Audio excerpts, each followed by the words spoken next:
자, 오늘 유마경 공부 1장 부처님 나라 하다가 말았죠. 11쪽입니다. 11쪽인데요. 잠시 마음을 가다 놓는 입증을 하고 시작했습니다.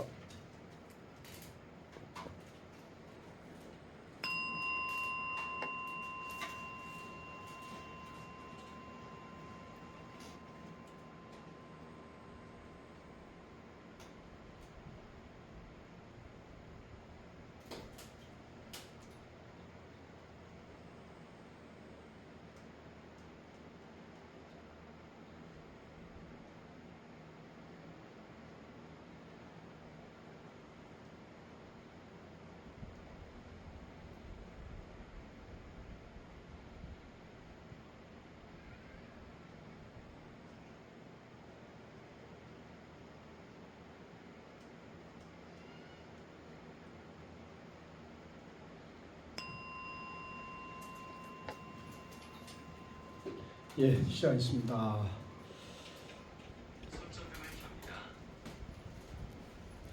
자, 또 시기 범천왕과 같은 만여 명의 범천왕들이 사천하로부터 부처님의 처소로 와서 법을 들었다. 또 1만 2천 명이나 되는 하늘의 제왕들이 역시 사천으로부터 부패에 와서 앉아 들었다. 그리고 또 대위력 천왕과 용과 신과 야차와 건달바와 아수라와 가루라와 긴나라와 마우라가 등과 같은 여러 비구 비구니 우바세 우바이들도 함께 법회에 와 앉았다. 그때 부처님께서 한량없는 백천대중과 더불어 공경을 받으며 둘러싸여서 그들을 위하여 법을 설하시니 마치 수미산이 큰 바다에 우뚝하게 드러난 것 같았다. 온갖 여러가지 보배로 꾸며진 사자자에 편안히 앉아 계시니 일체 모든 대중을 다 가려버렸다. 그때 비아리성에 장자의 아들이 있었으니 이름이 보적이었다. 그는 500명의 장자 아들들과 함께 칠보로 된 일산을 가지고 부처님의 처소에 나아가서 머리를 부처님의 발에 대고 예배하였다. 그리고 따로따로 가지고 온 일산으로 다 같이 부처님께 공양하였다. 부처님의 위신력으로 여러 개의 보배 일산이 합하여 하나가 되어 삼천대천세계를 두루 덮으니 이 세계의 더 넓은 형상이 모두 그 가운데 다 나타났다. 또한 이곳 삼천대천세계의 여러 수미산과 설산과 목진인타산과 마목진인타산과 향산과 보산과 금산과 흑산과 철이산과 대철이산과 대해와 강하와 내와 샘과 그리고 해와 달과 별과 천궁과 용궁과 온갖 신들의 궁전이 모두 보배 일산 가운데 나타났으며 시방의 모든 부처님과 모든 부처님이 설법하는 것까지도 보배 일산 가운데 나타났다. 자, 이런 이제 표현은 이 표현을 들으면 보면 너무너무 이렇게 현란하고 환상적이고 우리가 상상할 수 없는 그런 모습을 지금 이렇게 드러내고 있죠.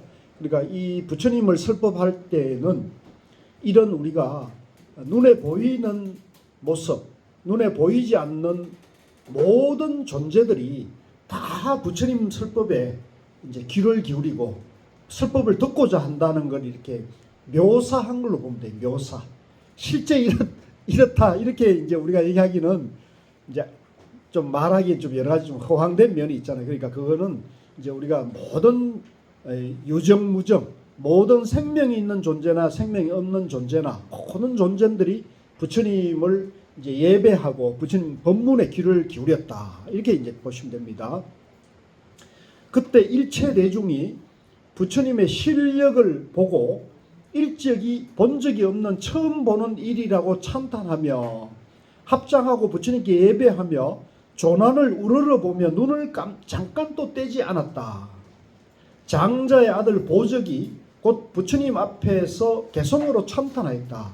자, 이 이제 그 지역에 아주 부잣집 아들인 보적이라는 친구가 보적이 여러 친구들과 함께 와가지고 부처님을 이제 찬탄 이제 예배하고 부처님의 거룩한 모습에 이제 높이 받드는 그런 노래를 이제 했다 이렇게 보면 되는 거죠.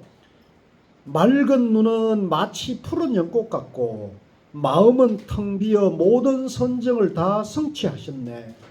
오랫동안 청정한 업을 닦아 쌓아 한량이 없으시어 고요히 대중을 인도하실새 머리 숙여 예배합니다. 큰 성인이 신통과 변화로 시방의 한량없는 국토를 널리 나타냄을 다 보며 모든 부처님께서 법을 연설하시는데 여기서 모든 것을 다 보고 듣습니다. 법왕의 법력은 온갖 중생을 다 뛰어넘으시어 항상 법의 제물로서 일체 중생에게 보시하시며 모든 법의 행상들을 능히 잘 분별하시나 제1의에는 움직이지 않습니다. 자, 여기서 이제 제1의, 제1이 이제 쉽게 말하면 최고 가는 뜻, 최고 가는 의, 최고 가는 최고의 의리에는 움직이지 않습니다. 이런 얘기거든요. 이 최고의 의리가 뭘까요? 모든 걸 다 분별하고 모든 걸 다 헤아리고 모든 것을 다 아는데 여기에서는 움직이지 않는다는 거죠. 여기에서 움직이지 않는다. 그 여기가 뭘까요? 예, 중도불이죠. 중도불이. 예, 중도불이. 중도 부처님 깨달음 세계. 그래서 나와 우주 만물이 중도로 존재한다는 것, 이 존재의 원리고 이걸 이제 부처님이 깨달아 가지고 이제 생사의 괴로움에 해탈한 거거든요. 그러니까 그 중도불이 부처님 깨달음 세계에서 깨달음의 진리에서 움직이지 않았다. 진리의 이제 정견인 거죠. 정견. 그걸 이제 여기서는 최고가 하는 뜻이다. 그러니까 제1의라는 거죠. 우리 이제 요즘도 그런가요? 그 고등학교 그러면 뭐 예를 들면 광주 제1고등학교 뭐 그런 게 있죠. 1고가 제1고 그게 이제 제1 이런 뜻인 것이죠. 이제 광주에서 최고 가는 고등학교다 이런 의미를 이름이 이제 그런 거죠. 그런데 자 이름이 이제 제1이라고 그래가지고 그러면 제2나 제3을 버리는 겁니까? 높낮이가 있는 겁니까? 그게 이제 이런 게 이제 그 제1이라 해서 제2나 제3, 제4, 제5 꼴찌와 다른 게 아니에요. 꼴찌나 제2, 제3을 열등하다고 하열하다고 이렇게 낮춰보는 게 아니고 높고 낮음이 없는 걸 제1이라 한다는 거예요. 이게 이제 중도예요. 그래서 이 뜻을 이제 우리 불자들이 잘 이해하면 이제 이 온 세상을 볼 때 여러분들의 눈이 불이 중도가 되는 거예요.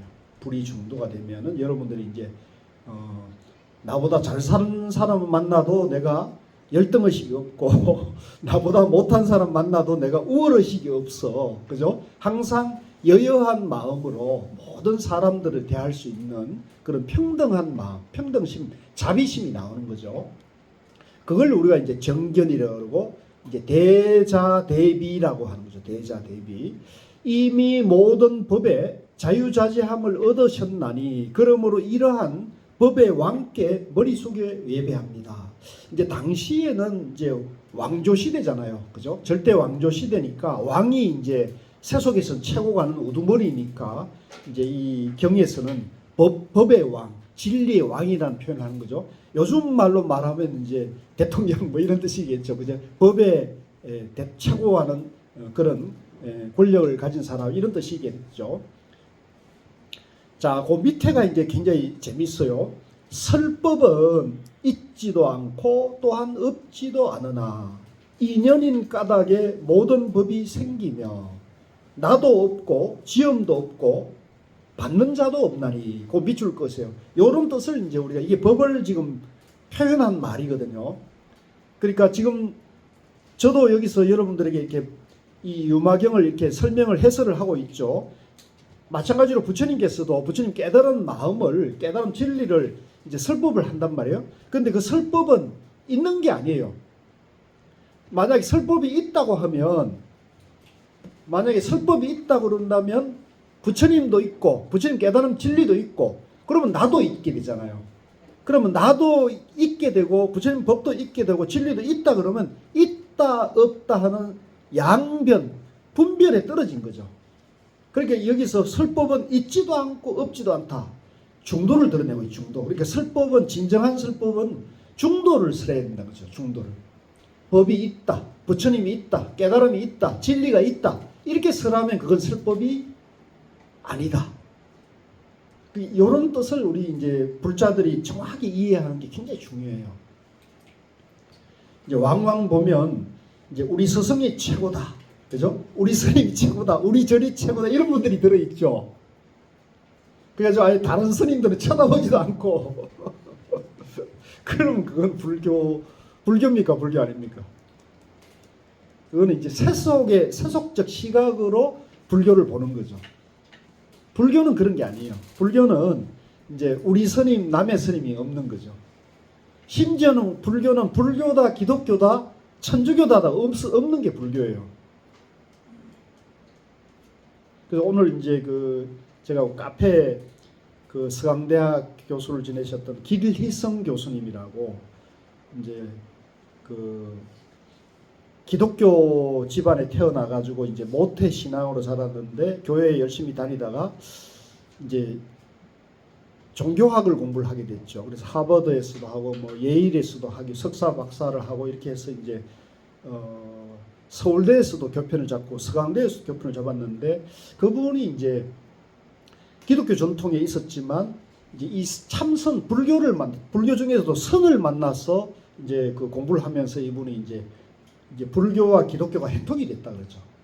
그래서 그분이 이제 말씀하시는 기독교는 이제 전통적인 인격신의 그런 기독교, 이제 보수 신앙이 그런 거거든요. 하나님이 계시다는 거죠. 하나님이 계시다. 하나님이 우리를 창조했다. 창조주가 이제 있다고 보는 거죠. 근데 이분은 이제 그걸 넘어서서 영성으로 이걸 재해석했는데 이제 그 영성적 해석으로 영성이라는 것은 이제 이 우주 만물을 창조한 하나님이 이제 만물에 다 깃들어 있다고 보는 거더라고요. 제가 이제 잘 모릅니다만은 내가 그냥 짧게 이해한 걸로 말씀드리면 그러니까 일체 존재가 이제 영성을 갖추고 있다는 거죠. 하나님이 그게 이제 내재되어 있다는 거죠. 이제 그렇게 해석하면은 이제 불교와 굉장히 교리적으로 이제 거의 가까운 해석이 되는 거예요. 일체 불성이 일체 유형무형 이 우주 만물에 이제 다 갖춰져 있다는 걸로 해석이 되잖아요. 그러니까 그 영성과 불성이 이제 그렇게 보면 교리적으로는 이제 같게 해석이 되는 거죠. 이름이 영성이고 이름이 불성이지, 그죠? 일체 우주 만물에 진리가 다 갖춰져 있다는 것은 같으니까 이제 불교와 기독교가 이제 회통이 되는 거죠. 이제 그분은 그렇게 해석을 하더라고요. 그래서 저는 그렇게 해석할 수 있다고 보죠. 자, 근데 여기서 이제 길희성 교수님은 그렇게 해석했는데 여기서 그 불성, 영성은 있는 겁니까? 없는 겁니까? 여기서 이제 우리가 길희성 교수님이나 영성 신학자들이 해석하는 거와 달라야 돼요. 그건 있는 것도 아니고 없는 것도 아니다 이렇게 봐야 돼요. 정도로 봐야 되는 거죠. 근데 길 교수님은 내가 뭐 죄송스러운 말씀이지만 중도를 모르셨던 것 같다. 그러니까 영성, 불성만 아는 거지 그 영성이라는 것이 있는 게 아니란 말이에요. 있다 그러면 또 양변이 떨어지는 거죠. 아시겠어요? 그러니까 그렇게 보면 안 되는 거예요. 그리고 또 없다 그러면 또 허무주의에 떨어지는 거죠. 없다 봤어도 안 되는 거예요. 있는 것도 아니고 없는 것도 아니다. 그래서 있다 없다를 이제 쌍차 양변을 다 버리면서 있는 그대로 이제 보게 되면은 이제 중도 정견 이제 우리가 지혜가 나오는 거죠. 그래서 이게 이제 우리 불교에서 부처님 말하면 정견이고 이제 지혜, 반야지혜라는 거거든요. 그래서 도반님들 나는 이제 그걸 보면서 제가 뭐 그분에 대해서 깊이 저런 건 아니지만은 이제 제 친구였던 변희욱 박사가 이제 갑자기 이제 가고 그 은사여서 이제 그 교수님 얘기를 많이 하셨어요. 그런데 이제 제가 봤을 때는 그 변희욱 박사 제자가 은사를 이제 음사보다 식견이 이제 높아졌는데 그거는 이제 고우 스님을 만나가지고 이제 이 중도에 대해서 안목이 열리면서 이제 넘어선 거거든요. 그래서 우리 도반님들도 이제 이 유마경을 공부하면서도 제가 여기 부제를 하나 붙인다면 중도로 보는 유마경 이렇게 돼야 돼요.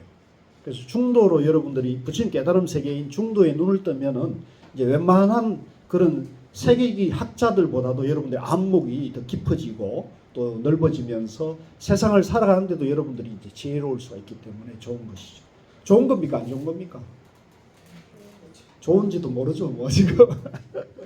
자, 그래서 설법은 있지도 않고 또한 없지도 않으나 인연입니다. 인연인 거예요. 인연 연기인 거예요. 연기일 뿐이지.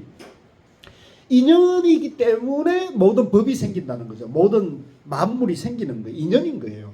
그래서 이제 이게 좀 어려운 얘기입니다만 내가 이제 불치의 병을 내가 만났다 그러더라도 인연으로 받아들여야 돼. 이거는 어쩔 수 없어요. 인연으로 받아들이되 이 병을 어떻게 하면 내가 내 몸에서 내보낼 수 있을까? 이걸 이제 연구를 해야겠죠. 인연이기 때문에 내가 안고 그냥 살아버린다. 자포자기하면 그건 또 아닌 거예요.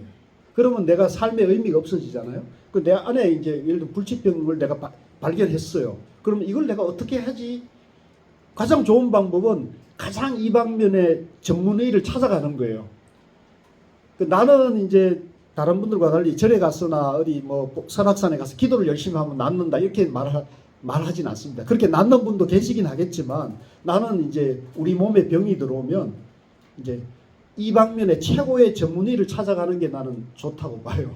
그 병은 의사 선생님한테 가야 돼요. 현대 과학이 그만큼 발달했기 때문에 우리 인류의 지성이 그만큼 옛날처럼 기도하면 낫는다. 기도밖에 다른 방법이 없다. 이거는 옛날적 사고방식이죠. 지금은 뭐 현대 의학 과학이 얼마나 발달했습니까? 그죠? 그래서 이제 그 최고의 전문의를 찾았는데 이제 전문의들도 견해가 또 틀릴 수가 있기 때문에 여러분을 찾아가는 게 좋아요. 여러분 이제 아주 그 답이 명쾌하지 않으면 이제 여러분을 찾아가는 게 좋습니다. 그래서 인연인 까닭의 모든 법이 여기 이제 법에는 병도 있고 이제 약도 있는 거예요. 이 법은 이제 병과 약, 선과 악을 차별하는 게 아니에요. 법은 중도법이기 때문에 인연법이기 때문에 법은 이제 선만 있고 악이 없다 이게 아니에요. 이것도 이제 여러분들 잘 이해를 하셔야 됩니다. 이제 모든 법이 생기며 나도 없다. 내가 없단 말이에요. 아까도 얘기했죠. 내가 있다 그러면 양변에 떨어지는 거예요. 내가 없다 그래도 또 양변에 떨어지는 거예요. 그죠? 내가 있다는 것만 집착하면은 여러분들이 세속적 가치를 추구해요. 세속적 가치. 세속적 가치가 뭐예요? 돈 밝히고, 색 밝히고, 물질 밝힌단 말이에요. 그죠? 그러면 세속적 가치를 추구하는 거예요.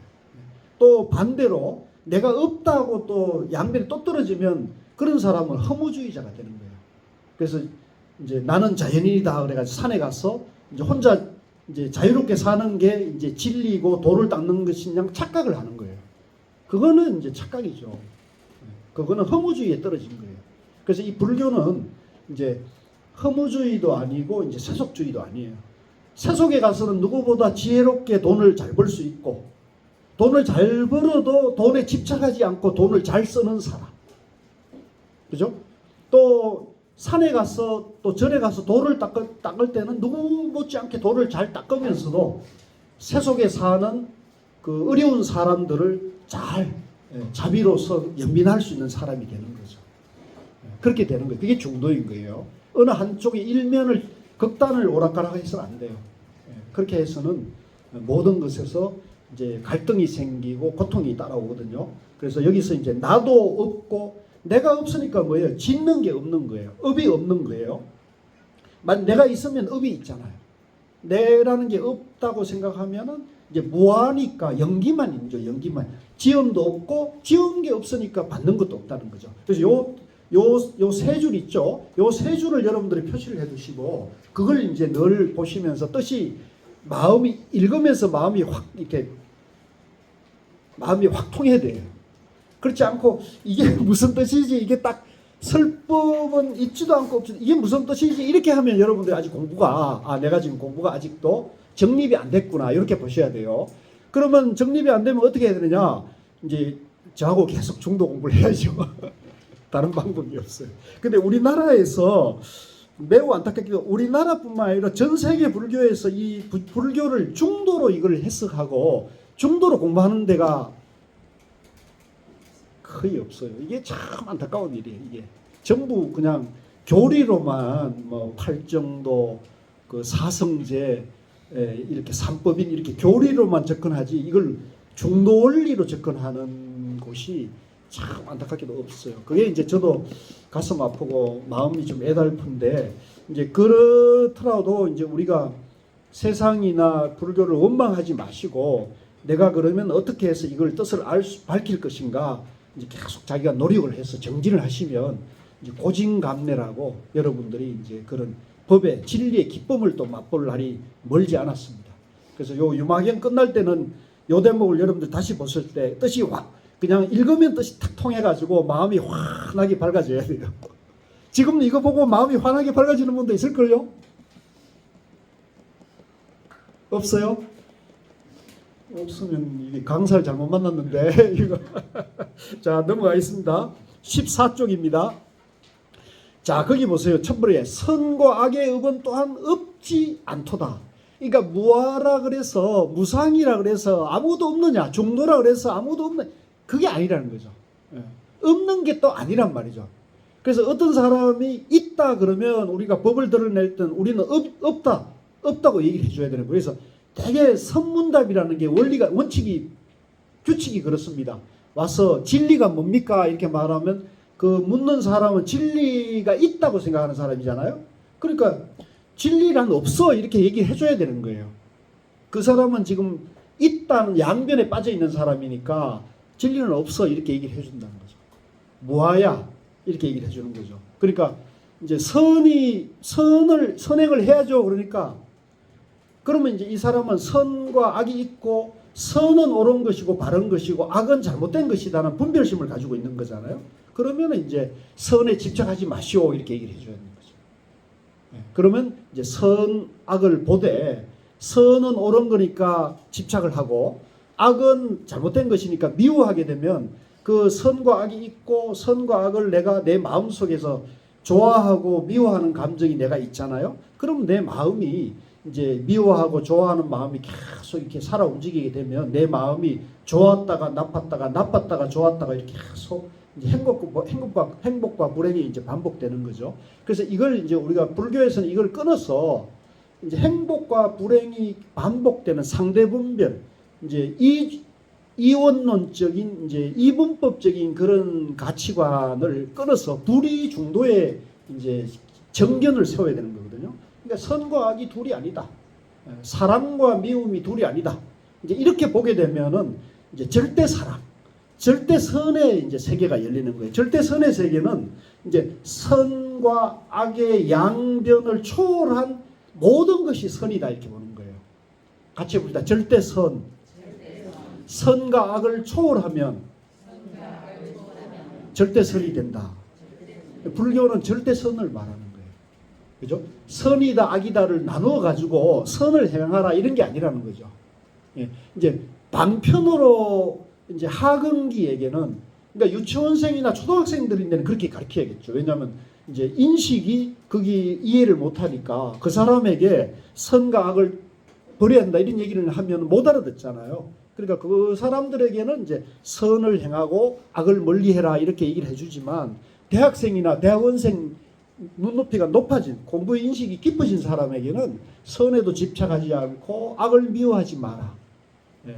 그거를 초월해서 선과 악을 바로 보면 절대선이 되고 그걸 우리가 중도불이라는 거죠. 예. 그렇게 하셔야 됩니다. 그래서 선과 악의 업은 또한 없지 않도다. 그러니까 우리가 이제 왜 그러냐? 이제 선을 좋아하고 악을 멀리하면 선행을 하는 그 행은 좋은 일이지만 이제 악을 미워하게 되면 업을 또 짓잖아요. 내가 있고 내가 업을 짓고 있기 때문에 선악의 분별이 있는 사람에게는 내가 있다는 면에 지금 집착하기 때문에 그 사람이 이제 수행하고 도를 닦는 것은 계속 업을 쌓아가는 거예요. 그래서 그런 사람이 이제 가사 죽어서 이제 더 좋은 세상인 이제 뭐 아수라나 하늘나라에 태어나더라도 윤회하는 건 마찬가지잖아요. 아수라의 세계도 하늘나라의 세계도 윤회해서 태어나는 것이잖아요. 그런데 그 아수라의 세계나 하늘나라의 세계에서 나쁜 짓을 할 수도 있어요, 없어요? 그거 모릅니다. 사람 일은 모르는 거예요. 예? 그러니까 나쁜 짓을 할 수가 있는 거야. 나쁜 짓을 하면 어디로 갈 거예요? 거기서 지옥으로 직방으로 갈 수도 있는 거고, 그죠? 뭐 운이 좋아가지고 사람 세계에 태어날 수도 있고 그럴 수가 있는 거죠. 그거는 이제 하늘나라에 태어난 육도윤회 안에 이제 생사윤회 안의 얘기이기 때문에 우리가 선이 있고 악이 있다는 것은 불교에서는 그거는 정법이 아니다 이렇게 보는 거죠. 방편법이다 이렇게 보는 거예요. 그러면 정법은 뭘까요? 선악을 초월하고 무아와 중도 불이의 세계에 들어가는 걸 이제 깨달음 세계고, 깨달음 세계는 생사윤회를 해탈하는 세계거든요. 하늘나라에 태어나게 비는 세계가 아니라는 거죠. 그 차이를 이제 여러분들이 정확하게 안목을 여시면 여러분들은 이제 굉장히 불교의 진리가, 불교의 지혜가 눈이 열리는 거거든요. 예. 어느덧 반쯤 열렸죠, 여러분들. 더 어려워졌어요. 자, 그래서 선과 악의 업은 또한 없지 않도다. 이렇게 지금 표현하셔서. 처음 보리수 아래에서 14쪽입니다. 14쪽 둘째 쪽입니다. 처음 보리수 아래에서 마구니들을 항복받고 이제 부처님이 깨달은, 그죠? 부처님 깨달은 그 순간을 지금 표현하는 거죠. 이제 인도에 가면은 이제 그 마하보디 사원에 가면 그러니까 부타 가야죠. 부타에 가면 이제 그 부처님이 깨친 그 보리수 나무가 있어요. 지금 가면 거기 이제 불교의 뭐 최고의 성지를 할 수 있죠. 감노의 열반을 얻으시고 깨달음을 이루시니 심의식과 수상행이 벌써 사라지고, 자, 여기서 심의식은 분별심을 말합니다. 분별심. 지금 우리가 이제 나다 너다 있다 없다라는 걸 알아차리는 이 마음이 있잖아요. 이 마음을 우리가 불교의 교리적으로는 심의식이라고 그래요. 심의식. 그래서 이 심의식 분별이 이제 끊어졌어요. 분별이 이제 해탈이 된 거예요. 심의식과 수상행은 이제 내라, 불교에서는 교리적으로 내라는 존재가 이제 색, 수, 상, 행, 식이라 해서 5가지 요소로 이루어져 있다 그럽니다. 그 색은 물질을 말합니다. 이게 지금 머리카락이 있고, 그러니까 피부가 있고, 눈이 있고, 이렇게 피가 있고 하는 게 이제 물질적 요소를 색이라 그러고요. 이 색에 연하여서 수, 상, 행, 식이 있는 거예요. 그래서 요 4가지는 이제 정신적 요소, 의식적 요소인데, 요 식 중에 이제 심의식은 아까 심의식을 얘기했으니까 요건 빼고 나머지 남아 있는 게 이제 수상행이란 말이에요. 수는 느낌을 말해요. 느낌. 이 느낌 중요합니다. 느낌, 필링. 필이 꽂혔다 이런 말 하잖아요, 우리가. 그 뭐에 꽂혔다는 느낌이 이제 통한 거예요, 딱. 느낌이 통하는 거죠. 이 느낌이 굉장히 중요해요. 사람 첫인상, 그죠? 그러니까 우리가 사람 볼 때 첫인, 이게 수예요, 수, 느낌. 그 다음에 행은 수, 그 다음에 상은 생각입니다, 생각. 그 다음에 행은 내가 이제 행하는 거, 의지 작용이 행동으로 나타나는 겁니다. 그래서 요 수상행식이, 그러니까 수상행식 이 4가지가 해탈했기 때문에 여기에 집착을 하지 않기 때문에 사라졌다는 거예요. 멸했다는 거죠. 멸했다. 좀 어려운 얘기죠. 그래서 내가 내라고 하는 이 몸뚱어리도 실체가 없는 거다는 걸 알았고, 그 다음에 4가지인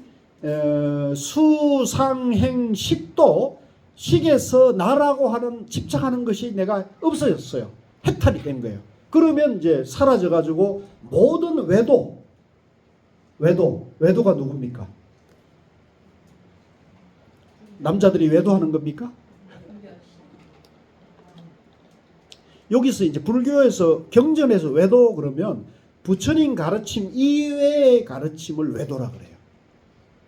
이제 사법이라 그러기도 하고 삿된 법이라 그러거든요. 부처님 가르침은 이제 정도, 정법이라 그러고 바른 법이라 그러고 법이라 그러고, 부처님 가르침 이외의 이제 가르침을 외도라 그러죠. 외도.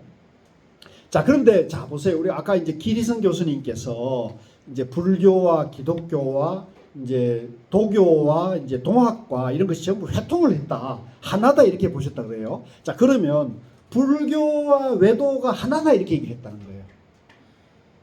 그러면 이분이 이제 정견이 갖춰진 겁니까? 아니면 이거는 지금 잘못 본 겁니까? 왜 잘못 봤어요?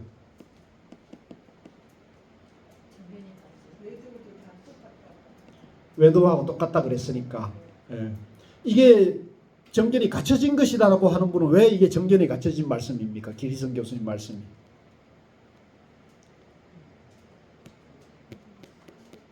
그러니까 불교와 기독교와 그죠? 그다음에 이제 동학이 이제 하나다.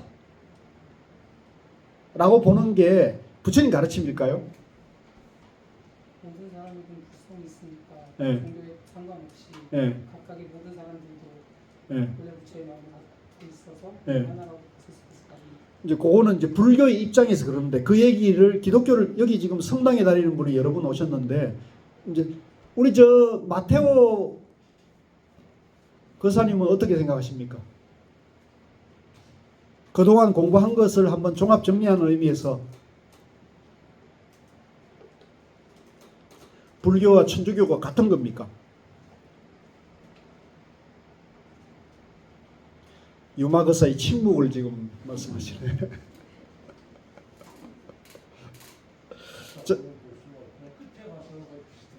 같다고 볼 수 없지만 끝에 가서는 비슷하다. 예, 좋습니다. 자, 그런데 여기서 보세요. 여기서는 모든 외도까지 다 항복받았다 이렇게 표현했어요. 그러니까 외도의 가르침을 똑같이 보는 게 아니고 외도 부처님 가르침이 아닌 가르침을 행하는 사람들마저도 귀의를 받았다 이런 얘기가 되거든요. 그러니까 요거는 조금 다른 거죠. 그래서 이제 제가 봤을 때는 불교는 불교고 기독교는 기독교고 그죠? 동학은 동학인데 근데 이제 부처님의 가르침에 입각하면은 불교와 기독교와 동학을 차별하면은 돼요, 안 돼요? 차별하면은 부처님 가르침이 아니죠. 아시겠어요? 그런데 기독교를 믿는 사람은 불교를 차별해요, 안 해요? 차별하죠. 이제 그거의 차이죠. 불교를 믿는 불교를 행하는 사람은 이웃 다른 종교 외도를 차별하면 안 되는 거예요. 그죠? 그게 부처님 가르치는 거죠.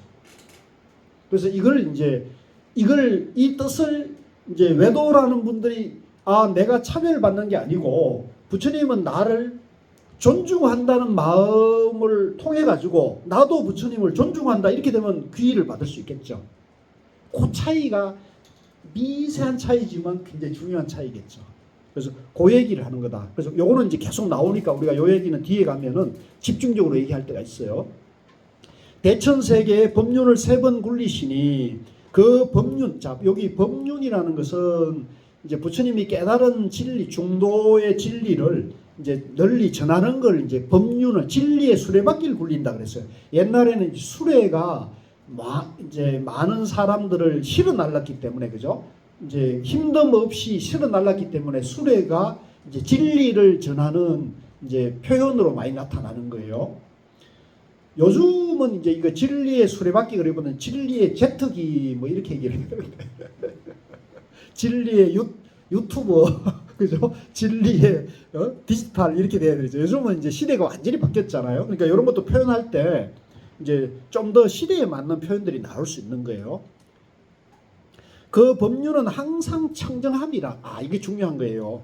이제 이 법을 설할 때 항상 그 법을 설하는 사람이나 법이 깨끗해요.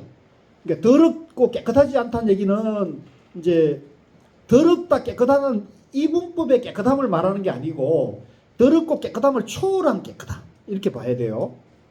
본래 청정, 그걸 이제 우리가 본래 청정이랍니다. 같이 봅니다. 본래 청정. 그래서 우리 마음은 선에서는 또 이 유마경에서는 우리 마음이 본래 청정하다 그래요.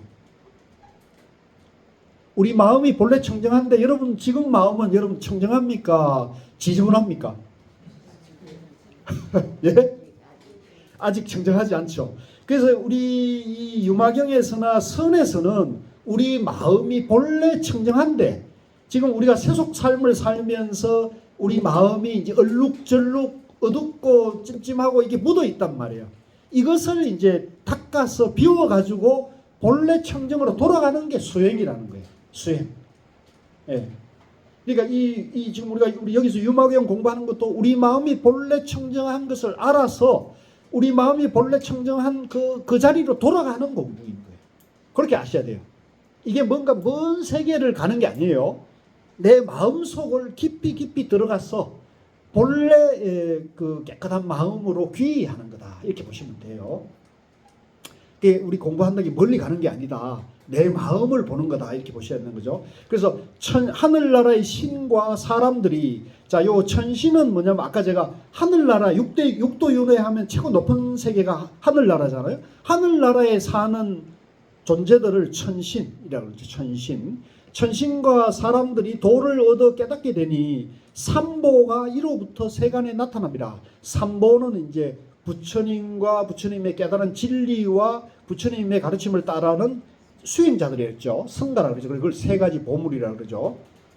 이 미묘한 법으로서 온갖 생명을 제도하시니 자, 모든 존재를 이 부처님의 깨달음인 중도 불이법으로 고통을 건너게 하는 거예요. 고통, 그걸 제도한다는 거예요. 온갖 생명을 구한다는 거예요. 한번 받아가지면 물러서지 않고 항상 여기서 중요해요. 밑줄 그으세요. 지금 여기 공부 잘하는 사람은 한 번 진리를 듣고 한 번 그걸 받으면 다시는 물러서지 않아요. 근데 우리는 어때요? 그것도 아직요. 한 번이 아니고 그죠? 수없이 물러서고 수없이 벗어나고 그러죠. 그래도 계속 도전을 하는 거예요. 계속. 그래서 한 번 받아가지면 물러서지 않고 항상 그래서 제가 이제 자꾸 제 자랑하면 그렇지만 제가 중학교 2학년 때 너도 깨달으면 부처가 된다. 이 생각에서 내가 저는 지금까지 뭐 좀 외도도 하기도 하고 방황도 했지만 제가 이제 제 하나의 자랑이 그 중학교 2학년 때 그 초심을 제가 버리지 않고 여기까지 왔다는 거. 이게 저로 하여금 무한한 동기부여를 한 거예요. 그래서 우리 도반님들도 이제 가사 한국사에 처음 와가지고 참선에 입문하거나 이제 우리 불교대학에 첫 발을 내디뎠을 때 그 초심이 있을 거 아닙니까? 그 초심을 여러분들이 저버리지 않으면 여러분들은 반드시 영원한 행복으로 갈 수가 있어요. 좋겠어요, 안 좋겠어요? 좋은지를 모르시는가 보여. 그건 어쩔 수 없어. 그건 부처님도 구할 수가 없다 그랬어요. 좋은 줄 아셔야 돼요. 그래서 그 사람이 초심을 유지하는 게 좋은 거예요. 아주 그게 굉장히 굉장한 겁니다.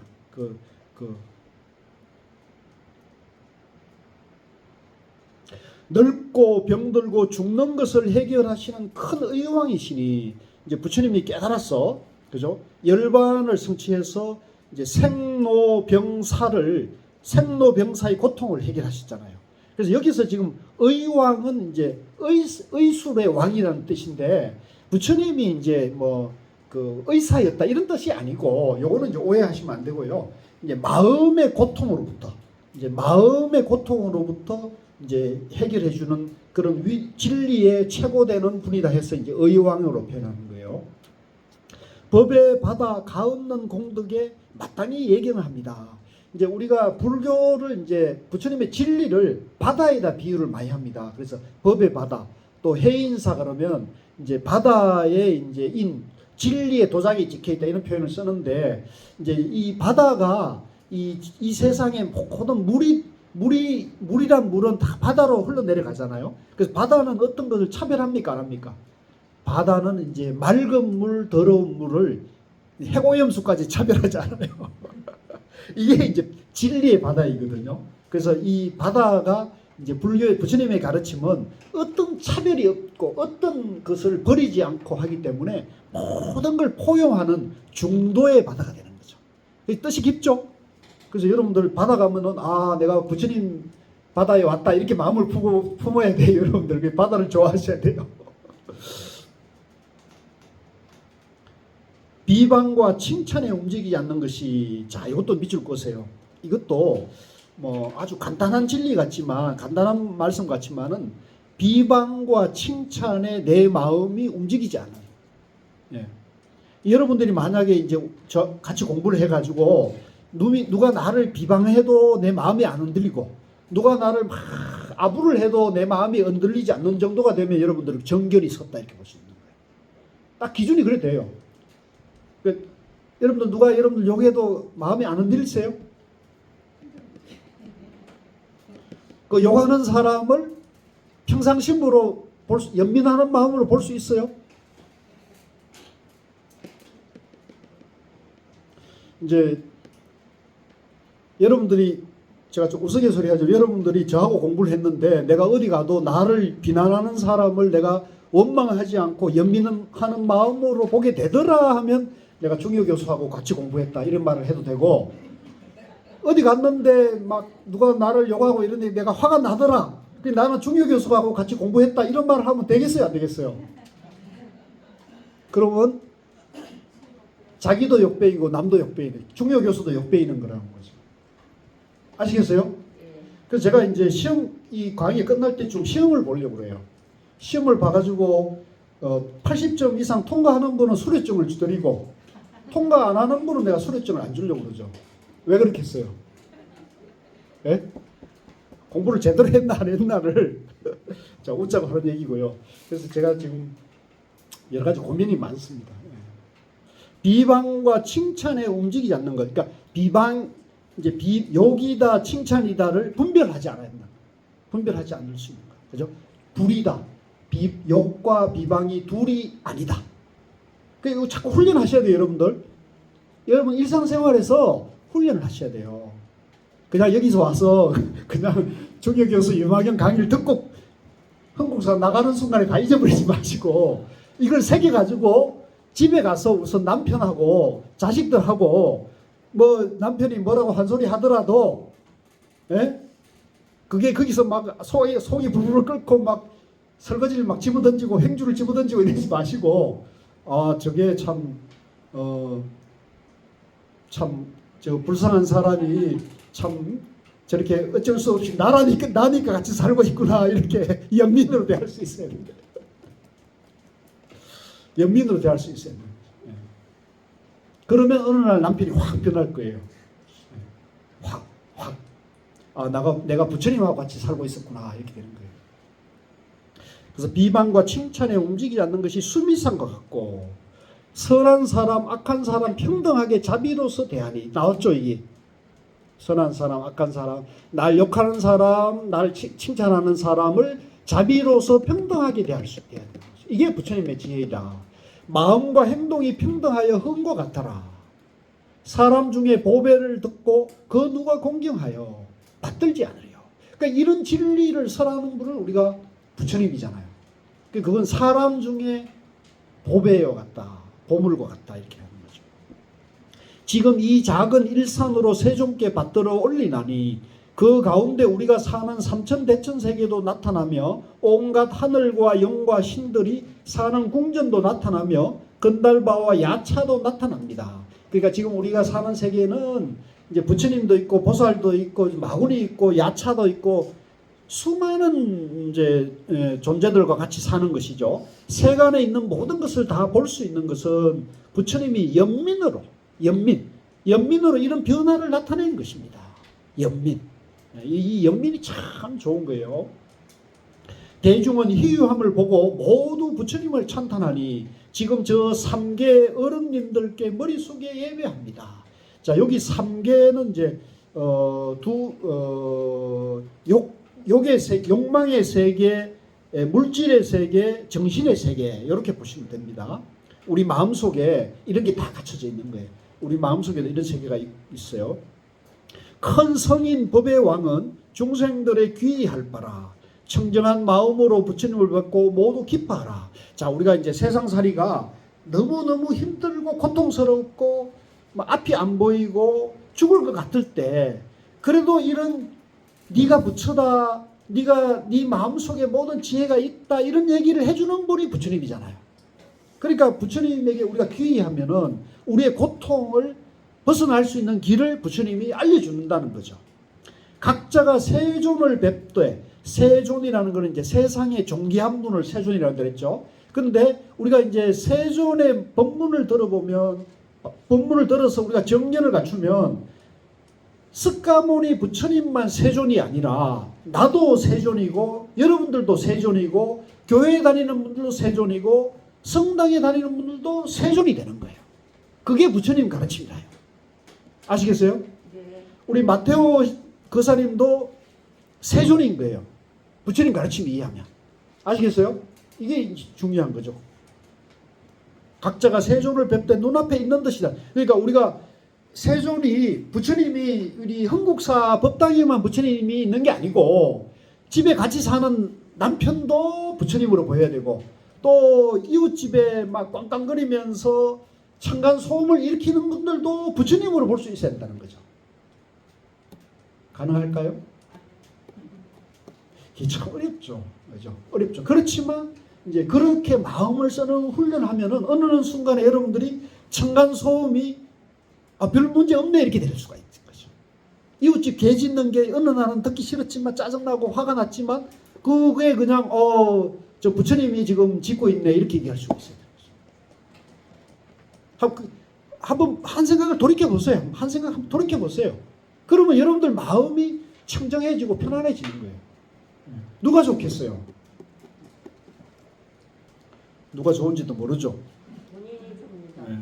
자, 그 다음에 16쪽으로 와서 이것은 신령한 힘이며 특별한 법이로다. 부처님은 한 가지 음성으로 법을 연설하시나 중생은 종류에 따라 각각 알아듣고는 모두 세존의 말씀이 같다고 하나니 이것은 신령한 힘이며 특별한 법이로다. 신령한 힘, 특별한 법이 특별하고 신령한 게 아니고 중도법이기 때문에 이 만물의 존재 원리이기 때문에 그걸 표현을 이렇게 한 거예요. 부처님은 한 가지 음성으로 법을 연설하시나 중생은 제각각 종류에 따라 알아듣고는 두루두루 받아 행하여 이익을 얻나니 이것을 신령한 힘이며 특별한 법이로다. 그러니까 부처님의 중도법은 하나인데 그죠? 불이법이란 말이에요. 근데 그걸 듣는 사람들은 제각각이 다 다르게 듣잖아요. 그래서 우리가 이제 그걸 비유할 때 하늘의 비는 어디를 차별하지 않고 하늘의 비는 이 지방에 똑같이 내리는데 그걸 비를 맞이하는 그릇에 따라 가지고 그릇이 큰 사람은 비를 많이 받고 그릇이 작은 사람은 진리를 조금밖에 알아듣지 못하는 것 같다는 거죠. 그래서 여러분들은 마음을 크게 열으셔야 돼요. 마음을 지금 우리가 이 유마경 공부를 하면서 마음을 활짝 여셔야지 마음을 이렇게 좁쌀처럼 마음을 해놓으면 절대 안 된다는 거죠. 그러면 이 유마경의 부처님 말씀이 좁쌀처럼 들리는 거예요. 좁쌀처럼. 그러면 좁쌀처럼 들리면 찾을 수가 없어요. 근데 마음을 저 북한산처럼 흥국사 이 절처럼 크게 열면은 어디 가나 그냥 다 진리의 세계가 되는 거죠. 진리의 세상에서는 그 강아지가 짖는다고 그게 뭐가 문제가 되겠어요. 그죠? 그게 아무 문제가 안 되는 거죠. 저 아기가 저기서 지금 저렇게 하면 얼마나 저게 멋있게 들려요. 소음으로 들려요? 그럴 수도 있죠. 그러니까 어떤 기준에 듣느냐에 따라서 소음이 되기도 하고, 그죠? 노래로 들릴 수도 있는 거라는 거죠. 제 마지막에 부처님은 한 가지 음성으로 법을 연설하시나 어떤 이는 두려워하고 어떤 이는 기뻐하고 혹은 생사를 싫어하여 떠날 생각을 내고 혹은 의혹을 끝나니 이것은 신령한 힘이며 특별한 법이다. 똑같은 얘기야. 어떤 사람은 그렇게 들리고 어떤 사람 똑같은 법이지만 그죠? 똑같은 진리지만 그렇게 각자 자기 마음에 따라 그게 다르게 들린다는 거죠. 17쪽입니다. 큰 정진으로 10가지 힘을 얻으신 부처님께 머릿속에 예배합니다. 특별한 법에 머무신 부처님께 머릿속에 예배합니다. 일체 대중의 큰 서성이신 부처님께 머릿속에 예배합니다. 능히 모든 결박을 끄는 부처님께 머릿속에 예배합니다. 이미 저 언덕에 이르신 부처님께 머릿속에 예배합니다. 능히 모든 세간을 제도하신 부처님께 머릿속에 예배합니다. 영원히 생사의 길을 떠난 여기서 이제 제가 제 캐치프레이즈인 영원한 행복이 나온 거예요. 영원한 행복. 영원한 행복을 가면 우리가 생사윤회를 해탈하는 거죠. 생사윤회를 끊지 못하면 우리가 좀 좋은 일 하면 좋은 데 태어나고 좀 좋은 일 하면 좋은 데 태어날 뿐이지 여전히 나고 죽는 괴로움을 마찬가지가 되는 거거든요. 그래서 우리가 이 중도 불이법을 만나서 이제 열심히 정진하면은 생사윤회를 해탈해서 바로 우리가 영원한 행복을 갈 수가 있다는 거죠. 그 영원한 행복이 어디에 있겠어요? 우리 각자 마음속에 있다는 거예요. 우리 각자 마음속에 본래 다 갖추고 있는 거예요. 그걸 지금 보지 못하고 알지 못하기 때문에 이제 우리가 지금 여기 와가지고 이 더운 날 유마경 공부를 지금 하고 있는 거거든요. 사실은 여러분들 알고 보면 여러분 우리 마음속에 다 영원한 행복이 이미 다 있어요. 이미 다 있어. 그래서 내가 지금 제 눈에는 여기 지금 부처님들을 이만큼 모셔놓고 지금 내가 부처되자는 얘기하는 게 내가 진짜 괴롭습니다. 내가 지금 너무 괴로운 사람이에요 지금 이게. 중생의 가고 오는 모습을 다 알고 모든 법에서 해탈을 잘 얻으셨으며 세간에 집착하지 않음이 마치 영국과 같고 항상 공적한 행위에 잘 들어갔으며 모든 법의 행상을 통달하여 걸림이 없으며 허공과 같이 의지함이 없으신 부처님께 머리 숙이 예배합니다. 그때 장자의 아들 보적이 이 개송을 마치고 나서 부처님께 여쭙다. 세존이시여, 여기에 있는 500명의 장자의 아들들은 모두 최상의 깨달음을 얻고자 하는 마음을 내었습니다. 중요한 얘기입니다. 이제 우리 도마님들도 유마경 공부하시면서 뭐 유마경이 어떤 것인지 또 뭐 중요 교수님이 강의를 조금 한다 그러니까 내가 한번 들어보지 이런 마음보다는 이왕이면 이렇게 마음을 했어요. 내가 이왕이면 부처님의 진리를 깨달아서 영원한 행복을 내가 한번 누려보겠다는 마음이 있어야 되는 거죠. 그러면 여러분들 굉장히 공부가 빨라질 수 있어요. 그러면 여러분들이 결석하는 일이 없어져 버려요. 누가 마음 찔리는 사람이 있는 것 같다. 그러면 여러분들이 일상생활이 달라질 수가 있어요. 이에 불국토의 청정에 대하여 듣기를 원하오니 바라오건대 세종께서는 모든 보살의 정토행, 불국토행에 대해 말씀하여 주십시오. 부처님께서 말씀하셨다. 훌륭하구나 보적이여, 능히 모든 보살을 위하여 열의 정토행을 묻는구나. 자세히 듣고 자세히 들어라. 그리고 잘 생각하여라. 마땅히 그대들을 위하여 설법하리라. 이에 보적이 장자의 아들 500명과 함께 가르침을 받아들였다. 부처님께 말씀하셨다. 보적이여, 자, 요거는 같이 읽읍시다. 시작. 온갖 중생이 사는 이 세계가 곧 보살의 불국토이니라. 왜냐하면 보살은 교화해야 할 중생을 따라서 불국토를 삼고 조복해야 할 중생을 따라서 불국토를 삼느니라.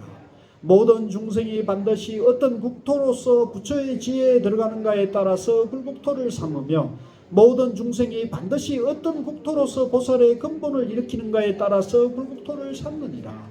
왜냐하면 보살이 청정한 국토를 삼는 것은 모두가 중생을 이익되게 하기 위한 까닭이니라. 자, 여기까지. 불국토가 어디 있다고요? 중생이 사는 세계가 불국토다. 보살의 불국토다. 왜? 중생의 고통을 해결하는 걸 도와주기 위해서. 우리의 고통을 해결하는 것을 도와주기 때문에. 온갖 중생이 사는 이 사바세계가 곧 보살의 불국토이니라. 왜냐하면 보살은 교화해야 할 중생을 따라서 불국토를 삼고 조복해야 할 중생을 따라서 불국토를 삼는. 이 조복은 이제 항복, 마음을 이제 내려놓는 것을 조복이라고 합니다. 조복. 그래서 중생 불국토가 따로 있는 게 아닙니다. 이게 이제 오해하시면 안 돼요. 부처님 나라 정토가 뭐 저 서방 84,000리 바깥에 이 서방 세계에 있는 게 아니고 이 사바 세계가 이대로 정토고 이대로 불국토예요. 비유하자면 마치 어떤 사람이 텅 빈 땅에 집을 짓고자 하면 아무런 장애 없이 뜻대로 지을 수 있지만 만약 허공에다 세우려 하면 이룰 수가 없는 것 같다. 이와 같이 보살도 중생을 구하고자 하므로 그에 따라 불국토를 삼고자 하는 것이지 20쪽입니다. 공연히 그러한 것이 아니니라. 보적이여 마땅히 알아라. 곧 밑줄 것입시오. 고든 마음이 보살의 청정국토이니. 자, 요 고든 마음이 이제 한문으로는 직심입니다. 직심. 예, 발을 직자의 마음 심자인데요. 이제 이 마음이 그대로 청정국토이 되는 거죠. 이 마음이. 예, 직심. 우리의 바른 마음, 우리의 깨끗한 마음이 바로 거기가 불국토예요. 지금 저기 이제 지금 멜로디가 들리잖아요.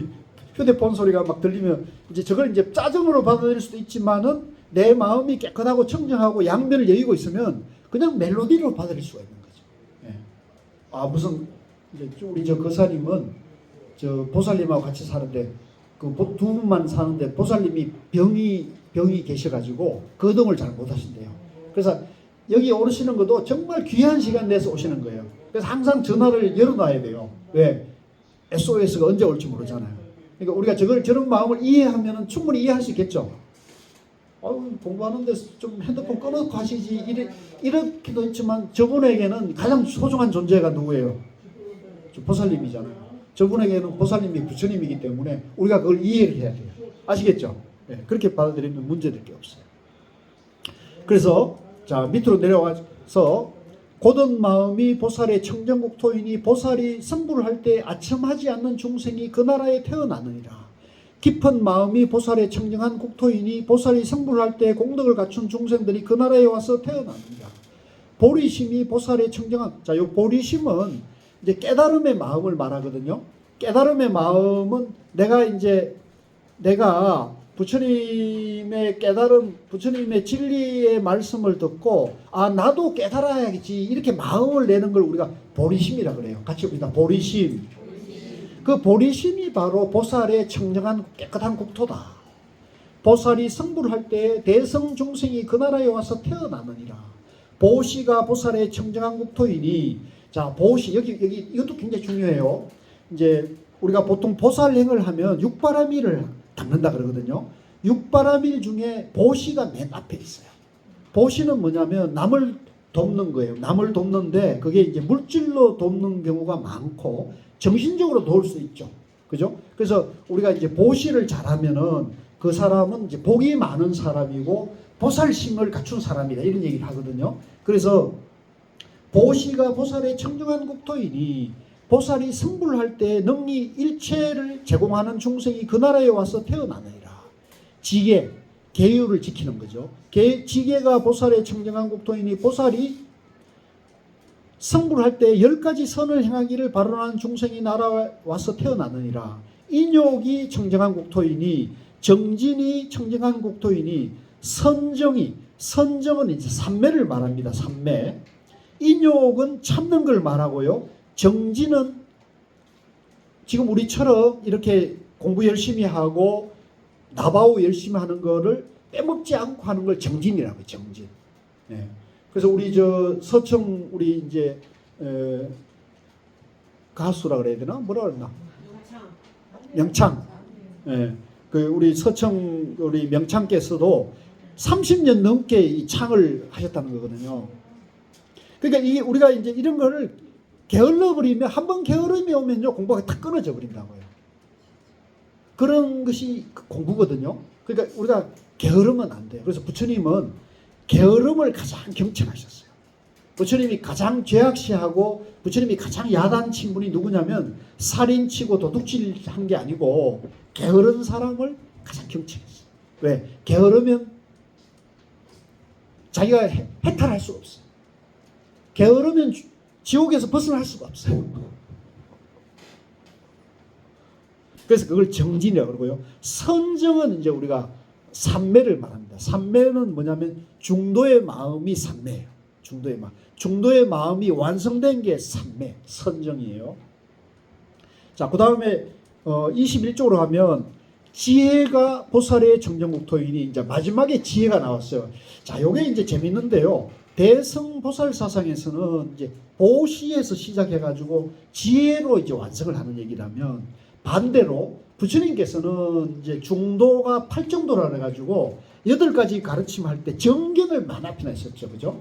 그래서 요게 이제 대성 사상과 부처님의 근본 사상에 약간 차이가 있는 걸 보시면 돼요.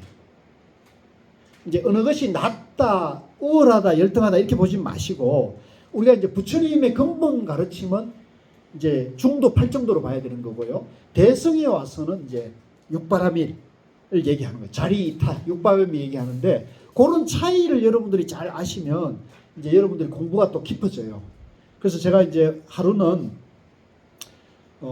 고우스님께 제가 이제 우리가 이제 하도 육바라밀 들어가지고 스님 가나선을 닦는 사람에게도 육바라밀이 필요하지 않습니까? 제가 이랬거든요.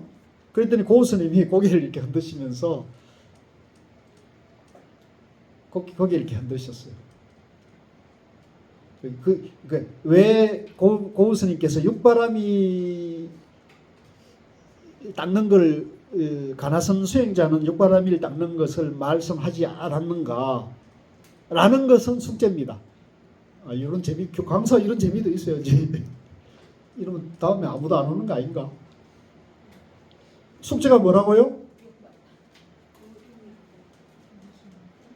예? 가나선 수행자는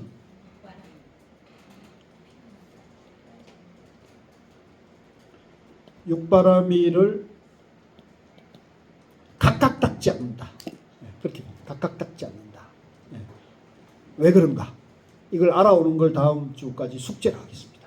가나선 수행자는 대성보살의 육바라밀을 하나하나 닦아가지 않는다.